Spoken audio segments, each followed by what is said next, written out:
Kind of peppers.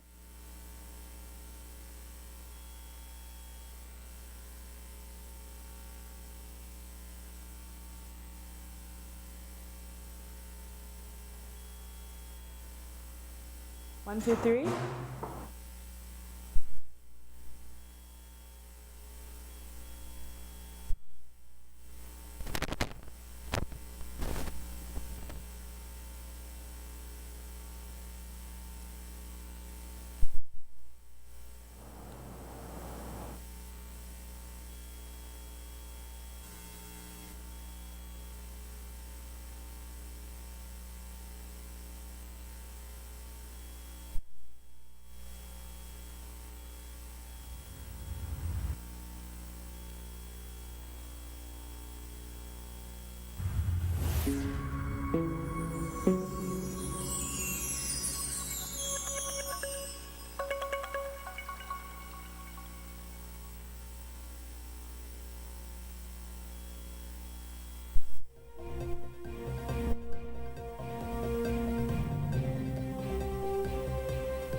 Good evening, Belize, and welcome to XTV's news broadcast for Monday, February 2025. Making the headlines tonight, police yet to identify cause of death of 3 U.S. women found dead at Ambergris Key Resort. Retired U.S. real estate mogul assassinated in Placencia. And parties flex for nomination day ahead of March 12 general elections. But Shine Barrow's UDP loses candidates.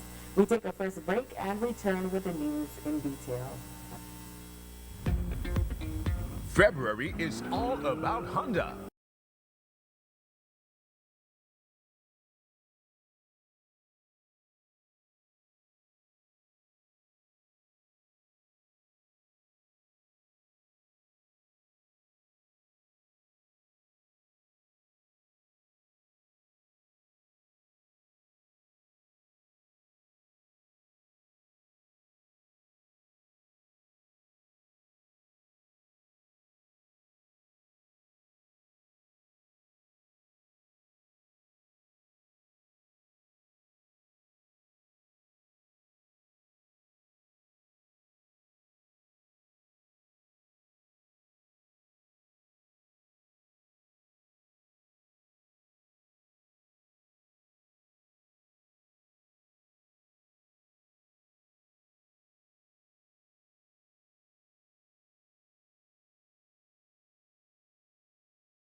Social Security Board, safeguarding you, your family, your future. Welcome back. With your news, I am Drea Espinosa. Belize police continued their investigation into the tragic deaths of 3 young U.S. tourists vacationing in Belize. The young women were found dead inside a room at the luxury Royal Cajal Beach Resort on Coconut Drive in Ambergris Caye, south of San Pedro, just before midday Saturday. They were all born in Morocco. They are 23-year-old Qatar Naquad, 24-year-old Imain Mala, and 26-year-old Wafay El Arar. They had checked into the resort on Wednesday, February 19, and were scheduled to leave on Sunday, February 23rd. On Friday, housekeeping staff began suspecting that something was wrong and made repeated attempts to contact them. On Saturday morning, the maintenance manager used a master key to open the room and discovered all of the women dead in different locations. Vomit was observed near them. One was in the bathroom, another at a dining table, and a third on a bed. Today, the Commissioner of Police, Chester Williams, said they are not yet able to definitively pinpoint the cause of death. The police did a thorough search of the scene along with the pathologists and scenes of crime, and there was nothing of substance that could have been found other than alcohol and some gummies. As you may recall, a couple years ago, we had some gummies that were disposed of from the police exhibit room, and they were found by somebody at the dump site and sold, and then we saw where people who consumed those gummies had to be rushed to the hospital. So we found some of those gummies inside the room. Now, we're not saying at this time that the gummies caused death, but we're looking at every possibility. I know that today the post-mortem examination is going to be conducted by the National Forensic Services, and we are anxiously awaiting that result to see if they will be able to unearth anything to assist us in determining a cause of death. There is also a theory that they could have died from carbon monoxide, and so again a test will be done hopefully today or tomorrow with the National Fire Service, who have the equipment to test the level of carbon monoxide in a building, and again that should be done like I said, either today or tomorrow, and we're hoping that will give us some insight. But we're at a stage where we cannot definitively say what the cause of death is. It's a tragic incident, certainly for us and the families of those young women, and I'm hoping that we will be able to arrive at a definitive cause of death.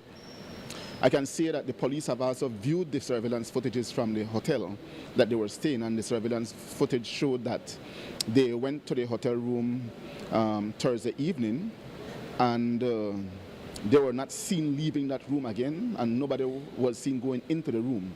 Based on what the pathologist said when he visited on Saturday evening, is that they could have been dead 20 hours prior. So that would take us back to Friday or Thursday that they eventually died. We asked the Commissioner how widespread their investigation will be as it relates to the source of the gummies. You search spots, people who may sell drugs and so on the street? Well, those gummy bears are not produced in Belize, certainly. We will be doing our investigation to see if they brought those into the country with them. Perhaps it could be they brought it in. So there are certain things I have instructed the investigators to do so that we'll be able to verify if that came into the country with them. Alcohol? In terms of the alcohol, I'm not too certain as to the quantity, but some were found in the room. What have your communications with the U.S. Embassy look like?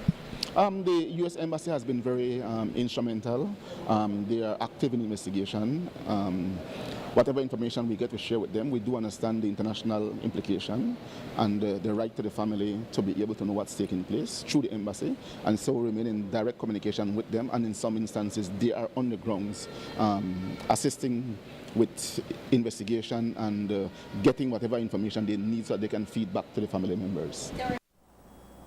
U.S. national 56-year-old Boris Mansfeld, who had retired to Belize in 2006 from Colorado and who became one of the most well-known and biggest real estate agents on the Placentia Peninsula, was found dead Friday night at around 9 at Coco Plum Villas, his first and notable real estate project in Belize. He was found lying face down in a pool of blood with a gunshot to the back of the neck. Beside him was a holstered 9mm pistol. His wallet with Belizean and U.S. currency was still on him. One expended 9mm shell was recovered at the scene. His death in the real estate world in Belize is notable as it follows the still unsolved murder of Ricardo Borgia in August of 2023 and of Darren Dalacoin Taylor in April 2024. Both were involved in the real estate industry. Borgia, who days before his death had gone to the police to give testimony about sweeping land fraud dating back to 2019, implicating his associate who at the time worked for Mansfeld, was assassinated in Belize City. Just last month, Mansfeld himself would issue communication to his clients citing widespread fraud spanning multiple countries, millions in stolen money and property, as well as the 2 previous murders of Borgia and Taylor.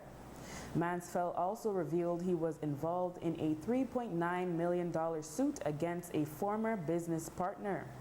In the communication, he also indicated that he was leaving evidence with key people as well as international media outlets in the event something would happen to him. Here is what the Commissioner of Police shared on that case. The shooting death of Mr. Boris Mansfield, I think is his name, has all indications of a hit. He came into the country that same day. As you would know, that he has been in and out of the country following the death of Borja. And he was in his yard when seemingly he was approached by whoever the gunman or gunmen are, and he was shot once to the head, behind the neck. He succumbed to his injuries. At this time, we don't know much. Investigators are still busy trying to investigate around Mr. Mansfield, and as well as we have one person in custody who is of interest to us, and so we're also investigating around that individual. We're also looking at the business transactions that Mr. Mansfield may have with other individuals, with a view to see if we will be able to close in on a possible motive and perhaps suspect. So at this time we don't have much where that is concerned. Are investigators aware of what seems to be or what is being reported elsewhere, that there are as many as 11 claims of civil nature brought against Mr. Mansfield for questionable business? Well, we, as you would know, we don't have control of civil issues. That's a matter that is filed directly to the court and not through the police. But yes, we have seen the discourse on social media where it is said that there are several claims before the court. So again, investigators have communicated with Mr. Mansfield's attorney, and today they are going to the court to see what are those claims that existed before the court and when those claims were going to be heard and against whom. So those again are part of things that investigators will be looking at as a part of the investigation. He mentioned the police have detained. Was he also a person of interest in the murders of any one of these other gentlemen? Yes, he was a person of interest in the murder of Borja. The Compol today stated that Taylor's murder was solved. We asked the Minister of Natural Resources, Cordell Hyde, about any progress made in the wake of Borgia's death when there was an initial call for the regulation of the real estate industry. Our legal counsel in the ministry have worked really hard to come up with a draft legislation. They've completed that, I can tell you. I think it's a very impressive, comprehensive draft legislation. It's actually at the Attorney General's ministry for them to correct, revise, trash, add, give us directions. But I think it's a very impressive document. I think it will, going forward, once the AG finishes their comprehensive review of it, then it will go to full-fledged consultation. And once that's completed, then it goes to Parliament. But ultimately, once that is passed, it means that all those agents, all those real estate persons, those mortgage persons, those land consultants, all those people will have to get licensed, will have to be qualified in some shape or form. There's a criteria they're going to have to meet. There are certain courses they're going to have to take. There's a certain code of conduct they're going to have to follow. And if they don't follow that, then there are consequences to that. But I think that it's an impressive legislation, if I may say so myself. And ultimately, I think it will provide a level of regulation in the industry that has been missing for all these decades. And it will weed out a lot of the crooked folks that are in this business, that are operating almost lawlessly. I think it'll make a hell of a difference. But as I said, it's with the AG ministry, and hopefully that process can be completed soon, and the country can have a real estate legislation for the first time. We asked if Mansfield had also sent the communication to the ministry regarding sweeping fraud, and if those allegations, along with those from Borgia, were being looked into. It's really regrettable what has happened. I think any death in our country is one too many. I can tell you that the police and FIU are actively investigating those murders and the whole situation. I know because they've been in touch with the ministry, and the ministry has had to cooperate, has had to provide information, has had to give them the kind of access that's required to make the investigation continue. Like everyone else, we are hoping that an arrests are made pretty soon. That's needed for us to move forward. But ultimately, it rests with the FIU and the police department, and they're actively investigating. So hopefully that comes to a head pretty soon. A well-loved, community-minded justice of the peace identified as Tyrell Rakenia passed away after being shot early Saturday afternoon in the Windmill area of the village. The Hattaville resident was hit multiple times. He died moments later. Today, ACP Gilberto Romero told the media that he may have been collateral damage. They visited the KHMH where they found Kiana Novello with gunshot injuries and Tyrell Rakenia with gunshot injuries. Tyrell Rakenia succumbed to his injuries, and Kiana Novello received treatment and was released. Information is that they were at a house in Hattieville when 3 male persons came, fired shots towards the direction, causing the fatal injuries to Rakenia and the injuries to Novello. We have several persons in custody. No one has been charged at this time. Was he collateral damage in a gang war, and was the target somebody else? Yes, we have information that the intended target was someone else. There were 3 persons there, and 2 of them got shot. Is it related to the same spike in gang criminal activity, the same group? Yes, we have some information that is related to that, yes. Do you know the motive for why they were after that other guy? The same rivalry between the 2 groups in Belize City. The police say they have people in custody for questioning. Rakenia, a graduate of Belize Technical College, worked for 25 years at BATSUB as an electrician and had just been recognized earlier this month for that accomplishment. He was well respected within his community and had 6 children. Nominations Day today saw all candidates vying for the general elections head out to their respective nomination stations countrywide in the 31 divisions up for grabs. We do note, though, that some in the Moses Shine Barrow camp who were slated to formalize their candidacy were no-shows. In Belize City, nominations were conducted at the Civic Center. The People's United Party led off the day, starting off at the Faubers Road and Central American Boulevard Junction. It was a sheer display of blue muscle, highlighting their readiness for Election Day on March 12th. The crowd was so large that there was some delay getting each candidate's 6 nominators inside. The process itself entails the candidate presenting their $200 nomination fee receipt, and then nominators are vetted to ensure they are registered in the division. Thereafter, they nominate the candidate, and then the candidate's information itself is verified.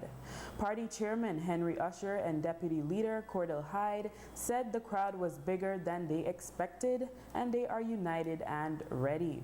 For the Masses Convention last weekend, and of course our big rally in Independence yesterday, we expect a big crowd here today. as you can see, and we're ready to take off almost to make it to the Civic to get nominated here in the city. It's been said that this muscle that's been displayed by the PUP has not been seen, I think, in decades. I think another colleague in the media said the same thing. But yes, it just shows the love and the support that the people are showing our candidates, and so I'm very happy that we could have done this, and certainly it's always an awesome privilege, an awesome responsibility to be able to represent people and to have voters from a constituency come out and nominate you to represent them. So I never take it for granted. It's something that I wake up every day feeling good, feeling energized and encouraged to work for the people. We are going to continue to serve for the next 5 years with the support of the people and of course with the grace of God. But what I think is important is that the work that you have done, that is what will determine the support of the people. We've been in many nomination day parades before, but this one kind of took the cake. Like it was really heavy, really. There was a lot of love, a lot of happiness, a lot of people on their best behavior. You know, it was just one for the ages to me at least, but I still get excited about these things after all these years. So it was a big deal, but I'm glad it went well and we're here and finally got nominated. Do you feel like the energy is more electric this time around because of the state of the opposition and that feeling that that win is in the bag? Well, I mean, you know, I think that the reverse would be the case. I think it would be easy for our membership and our loyal supporters to feel like it's okay, we've won already, and we don't have to work so hard, we don't have to come out as much. But we've been kind of persistent in saying to them that you don't win elections until the very last day. We can't take the elections for granted. We can't take the people for granted. Nothing is guaranteed. And so what we know we can do and what we can control is work as hard as we can each and every day, as if though there's no tomorrow, work as hard as we can, as if though our lives depend on it, and work as if though we're behind, you know. The day's event continued with the Tracy Panton United Democratic Party going in the slate for third parties and independent candidates at midday. Her team of 6 candidates had a respectable and organized crowd, and she told us that they are ready for the victory on March 12. I'm very encouraged. We're out here to show that the UDP is alive and well, and we're ready for the victory come March 12, 2025. You're satisfied with the crowd that you've got now here? Yes, of course we are. The people this is a Monday at midday. A lot of our supporters work, as you know, but we are very pleased with the turnout. They're here to nominate us. They believe in our cause, and we believe in them. Shine Barrow UDP has said in essence, and I know you insist that there's only one, both of you, but he had said that you all weren't even able to put together and present a manifesto just yet. Because we haven't launched our manifesto yet. We will have a proper launch of the manifesto, and you will be there, Marisol. We said that when we launched our candidates. We're doing one thing at a time so that we can embrace as many supporters who want to join us at these events. Are you intimidated at all by his slate? Hell no. Hell no. This is the real UDP that you see here. The real UDP are on the slate, the people who have given their blood, their sweat, and their tears for the UDP. But what would you say to the fact that they were able to get 30 minus Corozal Bay because you got theirs and you just have 15? I applaud anyone who puts their name on a ballot to run for any political organization in this country. It's hard work. It's not easy work. So I commend them for coming on the ballot, but I am sure as fate they will not win their seats. That was done spitefully to undermine the party. And he claims, Shine Jamal Barrow claims, that he wants to lead a party that he is undermining. Unacceptable. When do you have your manifesto launch? We will announce the date sometime next week. Panton also spoke about what happens now that the nominations are over. She also said that they will work on voter education, but added that her party's supporters are aware of the names of their candidates. All hands on deck, all boots on the ground. We continue to knock on doors and to make the case for the United Democratic Party. We are not fighting each other. You know, Jews, that we have not put up candidates in constituencies where we have bona fide and legitimate UDP standard bearers, because we have no intention to undermine the UDP. And so we are working as best as we can to ensure that we have a path to 16 seats, whether they come from my fraction or whether they are standard bearers who are currently supporting the former party leader. Is this election about, you know that the UDP's chances of winning 16 is not very high. Is this election about ridding the UDP of Shineborough? That's your narrative. That is your narrative. We are in this election to win, to restore democracy in this country, to hold this current administration accountable. I don't care what they say. People are not feeling the growth in the economy on the ground. People are having a hard time. It is about giving the people an alternative to ensure they have the best representation in government after March 12th. Are you concerned that people might choose not to come out and vote? Absolutely not. Absolutely not. Are you concerned about voter confusion where they may see on the ballot two reds and either UDP and vote for the red there?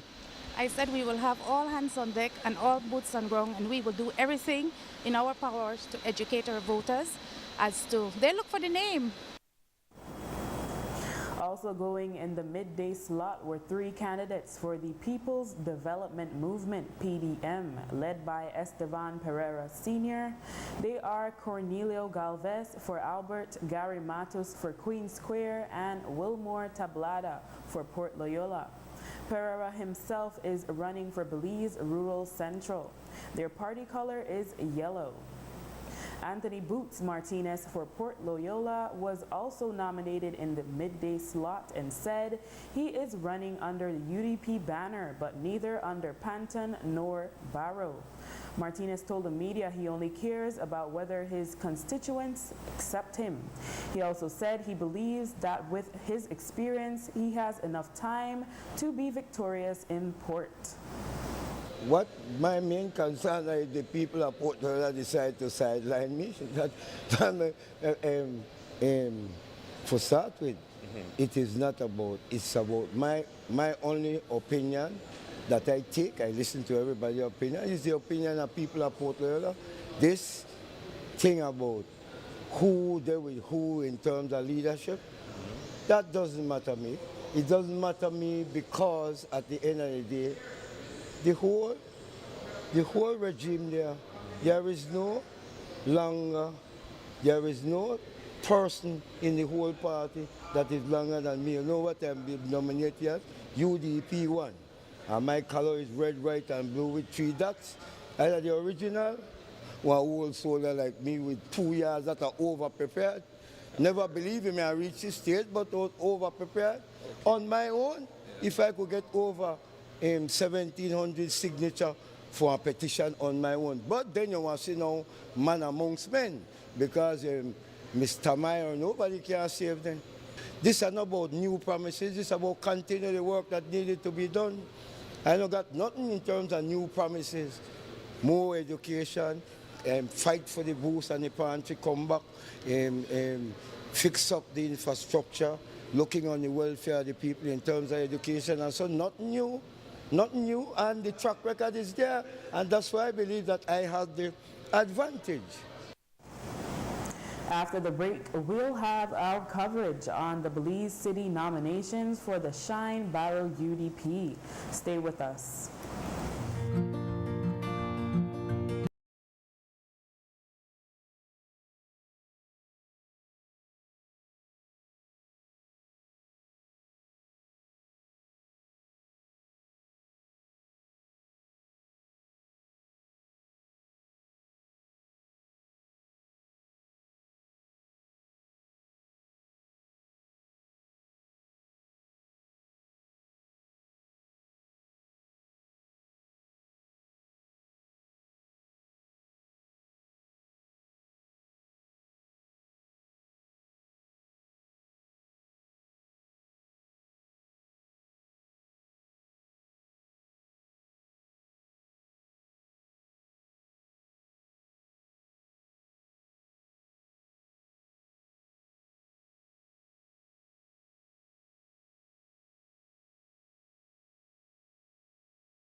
As we shared in our first segment, there was a river of blue along Central American Boulevard this morning. But by the afternoon, the red flow was but a mere speck on the streets of the boulevard. We estimate that Tracy Panton supporters numbered near 500, with Moses Shine Barrow's number half that amount, if that.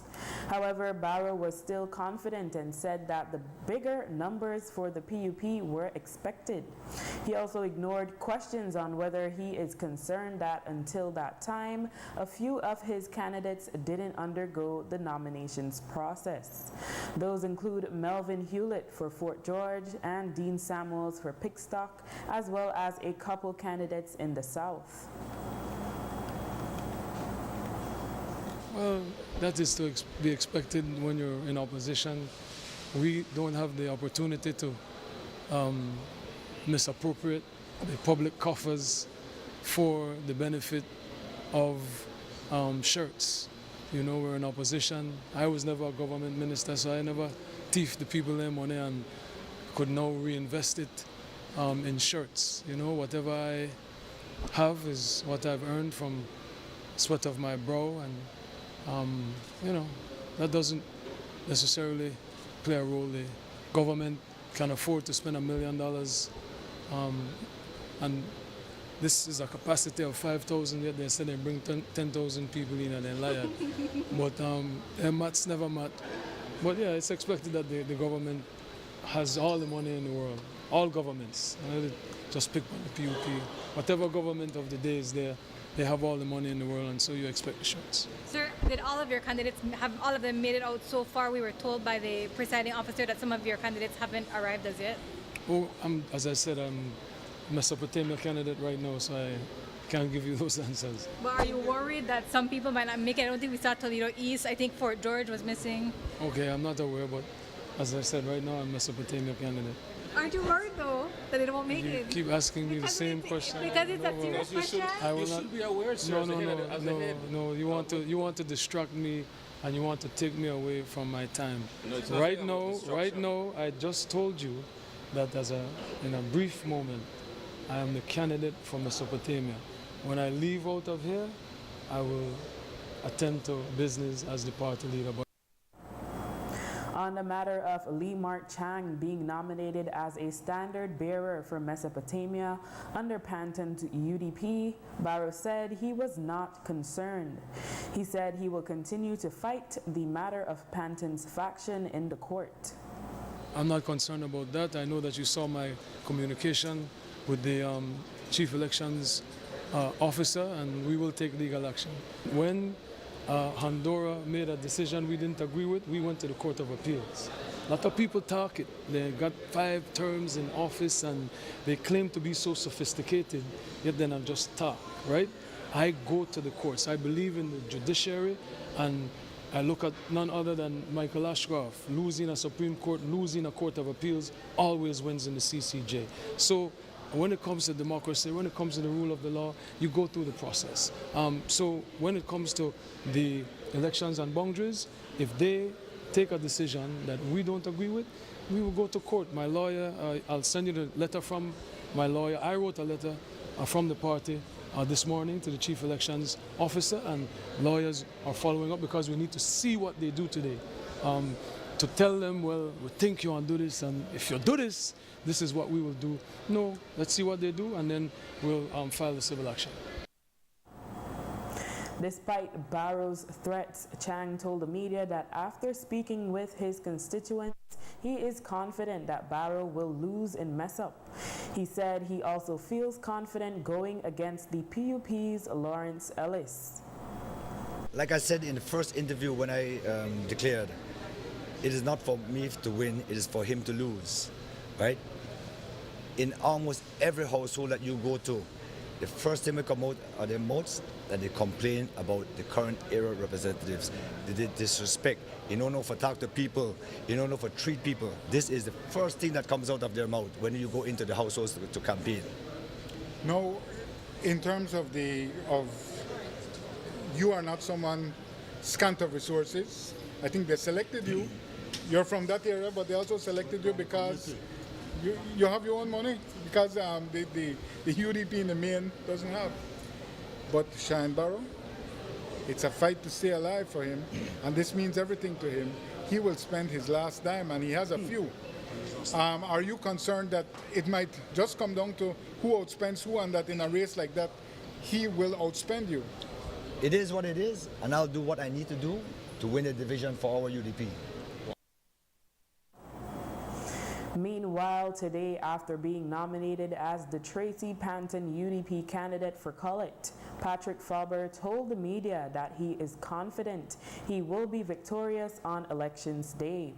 Faber said that he does not consider the PUP's Devin Daly nor the Shine Barrows UDP Raymond Rivers as much of a competition. So we've seen, as I've been saying, better circuses come to town.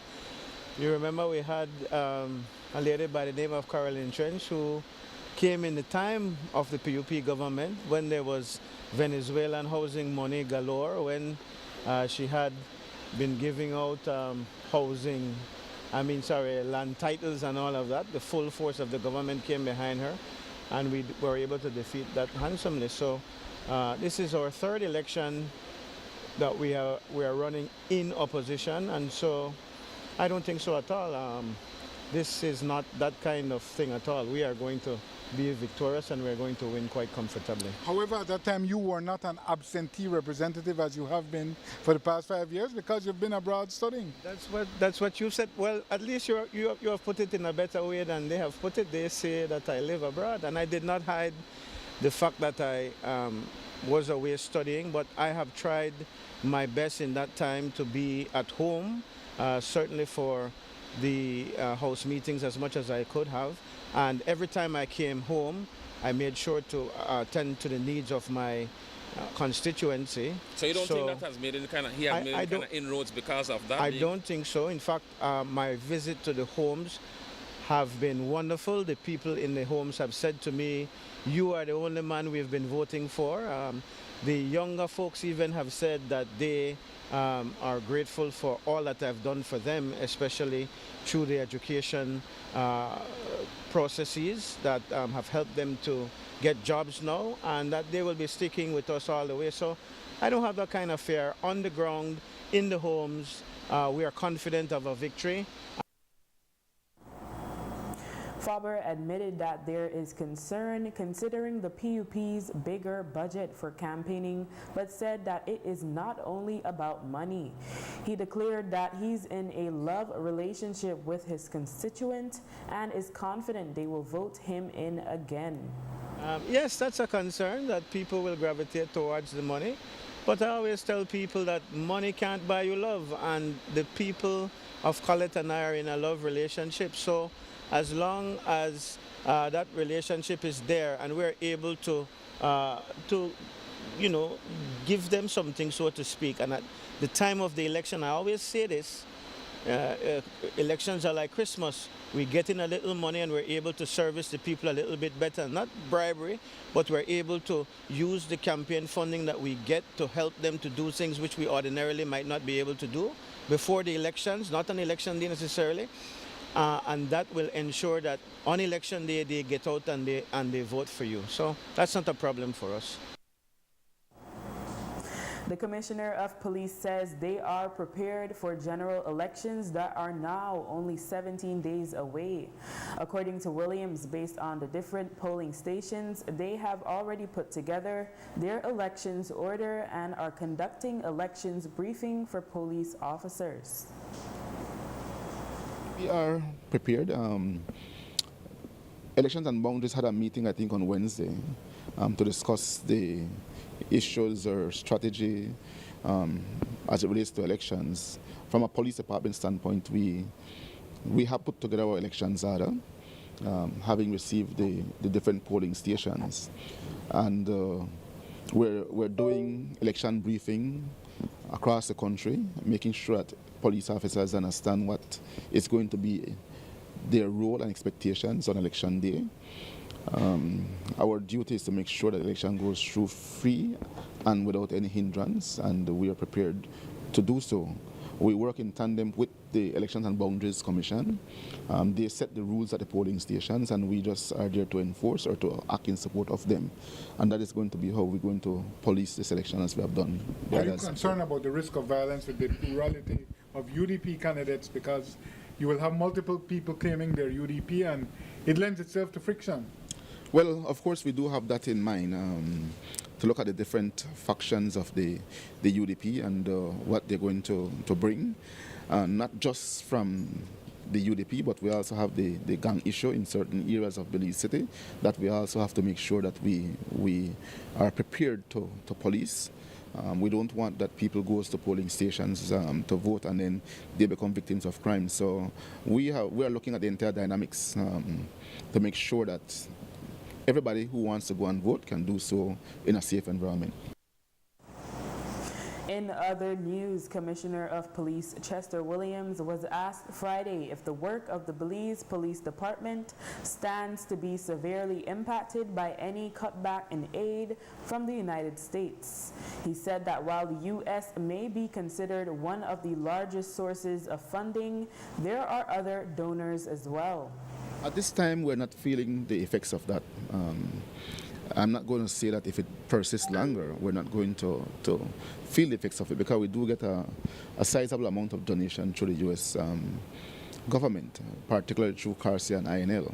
I am hoping that before we begin to feel the effects, that the ban or the relief is going to be lifted, and then we can proceed as we did before. In the meantime, if those sources don't come on stream soon enough, what other avenues are the police department looking at to getting resources? Well, we do have other sources of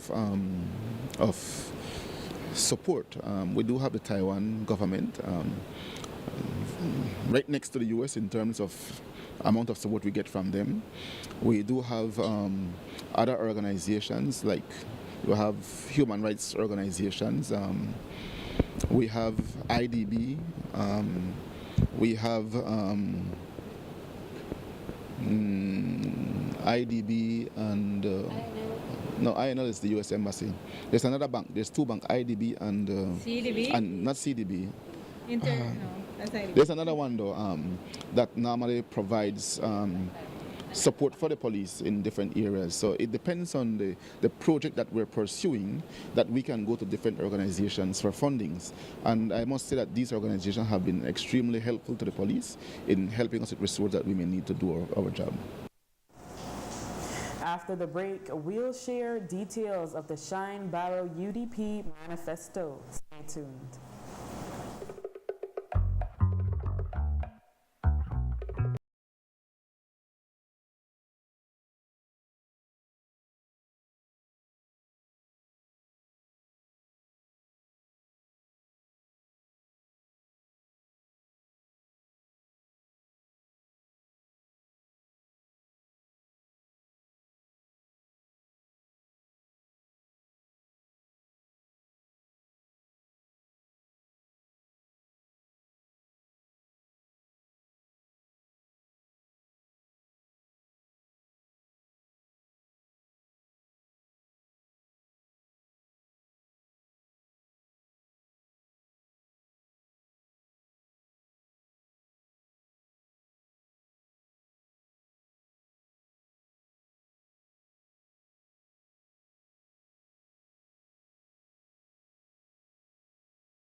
Today, the Moses Shine Barrow UDP had on Saturday presented a slate of 30 candidates for March 12 general elections. The slate includes 2 women. Party leader Barrow notified that the only division in which they will field no candidate will be in Corozal Bay, where instead they will support the incumbent former PUP area representative Elvia Vega Samos, who on Friday announced she will run as an independent candidate. As you may recall, the Barrow UDP candidate in that division, Hernan Riverol, is now running on the slate of the Tracy Panton UDP. The UDP is running under the theme, quote, "You deserve better." 28 of the 30 are new candidates, with only Deputy Leader Hugo Pat in Corozal North and Dr. Omar Figueroa in Cayo North returning from the Dean Barrow cabinet. Apart from activists Jose Espat for Albert and David Almendarez for Belize Rural Central, who have joined the Shine UDP, there is a third activist, Raymond Rivers, who also joined and will be running in Cullet. The other candidates presented were Barrow for Mesopotamia, Tyrone Loriano for Caribbean Shores, Melvin Hewlett in Fort George, Samuel Kelvin in Lake Eye, Dean Samuels in Pickstock, Dr. Nelma Mortis in Port Loyola, Dr. Abraham Flowers in Freetown, and Shane Williams in Queen Square to round off Belize City. For Belize Rural North, they are fielding Eustace Shaw, and in Belize Rural South, it will be Mohammed Dani Laga. Rounding off Corozal will be Martin Rivera in Corozal Southwest and Tony Herrera in Corozal Southeast. In Orange Walk Central, Yara Cal Villeda will go up against the PUP's John Briceño. Carlos Zetina will run in Orange Walk North, Lance Pelayo in Orange Walk East, and German Tillett in Orange Walk South. Out west, Mark O'Brien will run in Cayo Central, Albert Fernandez in Cayo Northeast, Antonia Samoya in Cayo South, Ralston Fraser in Belmopan, and Miguel Guerra in Cayo West. For the South, the party is fielding Macario Augustin Jr. for Stan Creek West and Norman Usher for Dangriga. Furthest south, Alfonso Sanchez is running for Toledo West and Dennis Disha Williams for Toledo East. Barrow introduced his slate as the hope for a turnaround in Belize.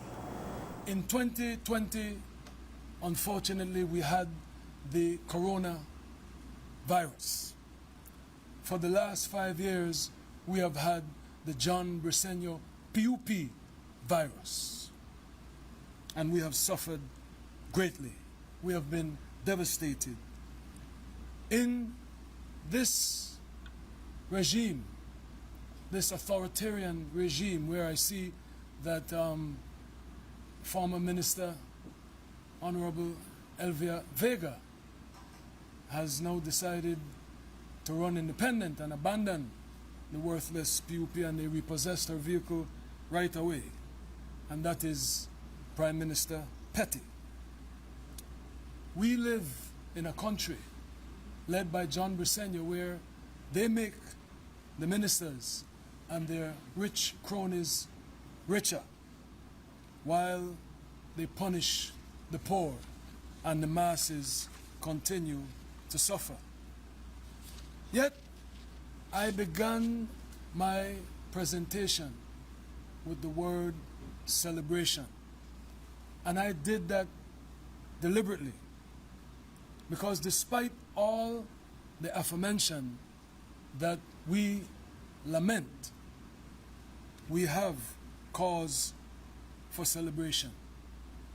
And that cause for celebration is today.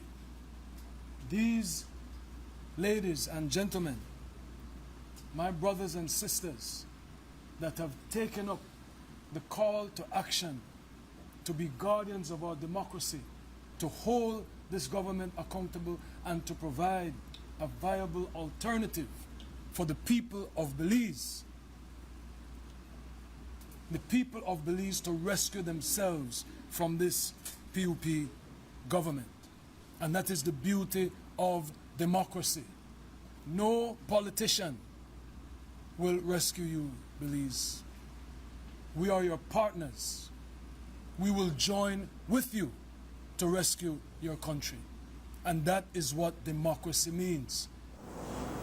Barrow also emphasized that they rid themselves of the corrupt former members of the party and will tackle corruption with the same conviction when in government. In 3 years as leader of the UDP, my team and I have demonstrated that we have the political will to make the difficult decisions. In 3 years, we have cleaned house and rid the Belizean people of those dinosaurs that are fighting, they're in the grave. I don't know if you ever saw a Michael Jackson Thriller. Then they're zombies, and they want to hold the UDP, or they wanted to hold the UDP hostage.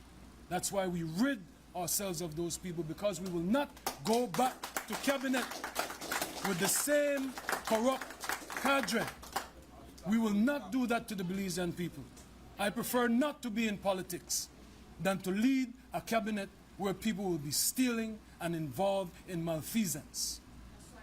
So when Prime Minister Barrow said that, yeah, you know, they had people, remember they in a cabinet and, you know, you never have no criminal proof, you know, but he wasn't lying. And I faced those people along with my colleagues. We faced them, and we refused to bow to them. Just as opposition leader, as Prime Minister, we will endeavor to clean house wherever there is the rot or the stench of corruption.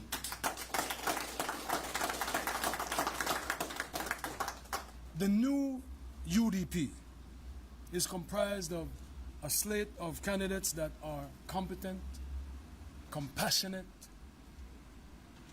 committed servant leaders that are dedicated to dismantling the status quo.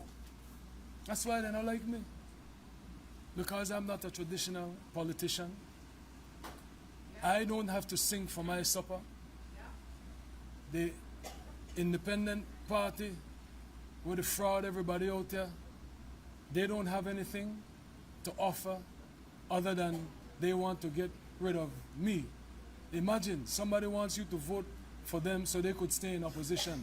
Not that you could get rid of the real cancer, which is John Briceño and the People's United Party. The BUDP's manifesto focuses on education, healthcare, food security, cost of living, crime and violence, housing, energy, youth and sports, and the economy. Among the major promises and commitments is a plan to reduce fuel and a cap fuel cost to $10. Other notable commitments include giving police officers a salary increase of 5% and doubling the budget for the National Forensic Science Service, as well as the police department's budget for equipment. In the case of the soldiers and sailors, the SBUDP intends to standardize their years of service at 55 and offer them significant incentives, including a living allowance, land, social security, and contributory group insurance. Notably, the SBUDP is offering to provide free health care to soldiers and sailors and their families. In youth and sports, the party plans to place all national team players on a full livable salary and award them scholarships, as well as increase the budget for sports. Barrow has committed to still work with the international financial institutions, but smartly so as not to borrow billions of dollars. The party has also committed to implementing UNCAC and merging the offices of the Auditor General, Contractor General, and Financial Intelligence Unit, which would be better resourced. In education, the biggest promises are a 10% salary increase for teachers, reducing requirements for student loans at DFC, and free tertiary education at UB. Shane Williams is the Queen Square standard bearer of the SB UDP. Williams lost in a UDP convention back in 2023 to Godwin Haylock by 645 votes, having obtained 119 votes, while Haylock received 764. Haylock is now that constituency's standard bearer under the TP-UDP. Today, after being nominated, Williams was asked about competing against the same person he lost against during the convention. He said that no matter what happens on March 12, the following day he will continue to be a community activist. He said the same can't be said about Haylock and the PUDP's Dr. Lorna McKay. The thing is, you really judge people based on what they do after a loss like that. The day after that loss, I was preparing for my summer camp. After that devastating defeat, as you said, it was a blowout. I went directly preparing for back-to-school programs, preparing for my sporting events, dealing with the programs that I've been doing before that blowout. So people judge you based on what happened after that. After that blowout, the individual who won disappeared. And I will tell you another thing. After March 12th, on March the 13th, no matter who wins, I can tell you that the individual for the PUP, her office will be closed. My opponent from the Alliance, his office will be closed. And I will be the only person in Queen Square on March 13th, no matter what the result of this election is. And eventually people will understand that you have to vote for someone who will be there regardless of what the outcome of an election is. But since then, have you been able to gain any support? I know some days ago there was a photo of you basically showing that you were campaigning by yourself. That's how I campaign. And what's weird about that photo is you cannot catch me in Queen Square alone at night. That's where I live. So every night you will catch me in Queen Square that same way. If it's an election, if it's not an election, that's how I will be. So that's how I campaign. I prefer to talk directly to voters. I don't want any campaigners to go and speak on my behalf to make promises that I can't keep. Because after election, I will still be in Queen Square and they will come to me to ask, what about the promises? I will not make promises that I cannot keep, and campaigners tend to do that. So I go by myself first, and the week leading up to election, you will see me with campaigners, but they won't represent me as well as I can represent myself. It is campaign season and several politicians are facing considerable backlash on social media for falling out of line, whether in speech or action. In recent days, the criticism started against Alex Bologna, the PUP standard bearer for Cayo Central, who is seen in video footage from 2020. To our knowledge, just being circulated, spitting at a campaigner of the opposing camp after a confrontation. On Saturday, Kaya Katus was on the stage at the PUP's Southern Rally in Independence when she stated that she could best her opponent not only on the bike and the campaign trail, but also in the mirror. People both in her camp and otherwise immediately let their displeasure known with her remarks. Patton herself addressed what she deemed as body shaming and said, quote, "I have intentionally stayed away from negative campaigning because I believe voters are more interested in what I am bringing to the table. It adds nothing of value to the political discourse. Those who live in glass houses should not throw stones. Enough said," end quote. We asked Kaya about it today and about her campaign. She said, "There is no need to apologize." We brought out a massive crowd from the Alberts this morning, ready to make the way all the way to the Civic Center for the nomination. And this isn't your first rodeo in terms of nominations, but how does it feel to be running for central government? So definitely it's a different feeling. I mean, running with local government, you know, the entire slate rallies up a crowd, but for this one you have to bring out the people on your own, and to see so much people out here supporting the PUP in the Albert constituency, it's great. And then the campaign, how has that been going? Do you feel that you will be able to best Tracy Panton, especially given that in the last elections she only won by 41 votes? On the campaign trail, we've been on it since July of last year. We've been on the ground, house to house, visited every house in Albert, whether red or blue. We don't watch face, we don't watch color. We're here to serve the people. The people of the constituency have been neglected for the last 10, 15 years, and the PUP is now here to deliver for them. And then, Kaya, I have to ask you about what happened this weekend, for which you've taken a lot of slack There's been a lot of backlash. Do you think it was just a misstatement, joke in poor taste? We were at a political rally. We weren't at a manifesto launch or a policy conference. This is a competition, and for anybody who sees it other than that, I mean, I don't know what to say, Marisol. What I say and what people perceive are two different things. I did not say that, right? So I can't be responsible for what people perceive. I mean, for all the people that took to social media to say everything that they had to say, I mean, this is politics. I don't think that I should, you know. I said what I said, and people took it a different way, and, you know, I can't be responsible for that. I'm an athlete. This is a competition, regardless of what it is, and we're here for that. You don't regret saying it and you don't apologize? No, I said nothing bad. No. All right, and then what will it look like for you in the remaining, I think now we're down to probably 16 or 15 days? So we remain on the ground. My soldiers and I will keep persistent, going back to people that we have to visit again. But like I said, we've been on it since July, and we're going to stay on it until the very last day. Citing its constitution, the People's United Party announced Saturday evening that incumbent area rep for Corozal Bay, Elvia Vega Samos, is expelled from the party. It says this is in accordance with the constitution, which unequivocally prohibits members from seeking public office outside of the party's endorsement.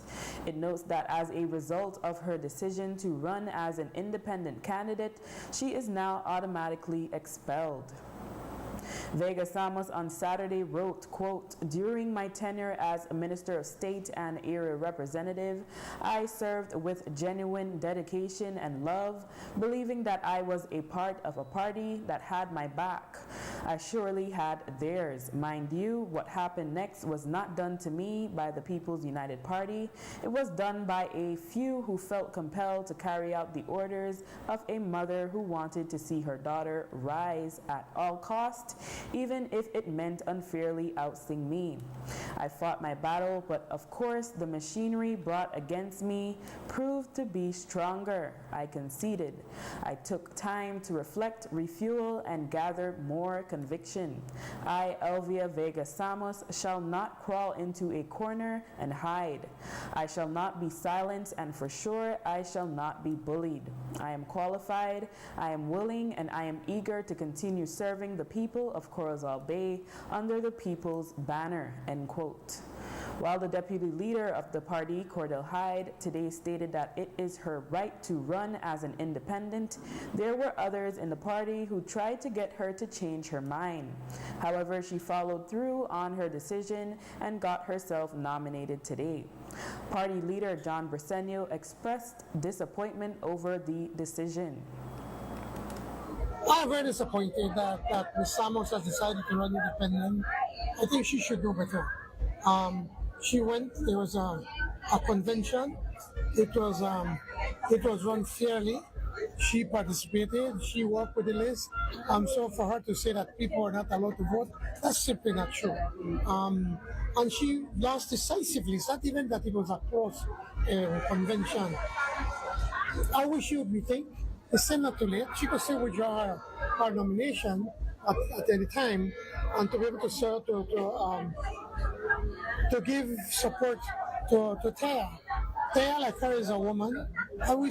We need to support one another, and that's the problem I see, that many instances women don't support women. And these are one of the best examples you could find. Because she never gave way, she said, okay, and try to spoil it, because she knows she can't win. So I'm disappointed. I hope she will reconsider to come out and to support Drea. And if she's a good PUP as she claims to, then she and her supporters will support the candidate of the PUP. That's the oath that she took. Even after she lost and she wasn't really participating, we still used to give her resources. She still remained as a Minister of State. She had a driver, she had a vehicle, all of that. And people like Honorable Karim Musa and others have been reaching out to her and telling her, why are you doing this? This makes no sense. It makes no political sense for her, her supporters, or even for us as a party. But despite all of that, I have every confidence that Drea is going to win.